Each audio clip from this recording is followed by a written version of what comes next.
नाना शंकर शेट यांचे सामाजिक कार्य. नाना शंकर शेट यांनी त्या काळी सती प्रथेला विरोध केला होता.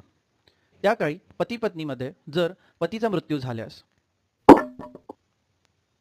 त्याच्या चितेवर पत्नीला देखील सती बनवून तिला अग्नी देण्यात येत होती.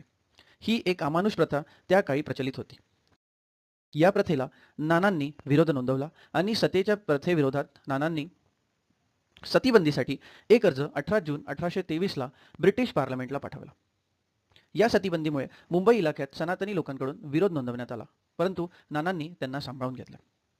या ब्रिटिश पार्लमेंटला पाठवलेल्या पत्रामध्ये मद्रास प्रांतातून अय्यर, बंगाल प्रांतातून राजा राममोहन रॉय आणि मुंबई प्रांतातून नाना शंकर शेट या तिघांनी या पत्रावर सही केली होती.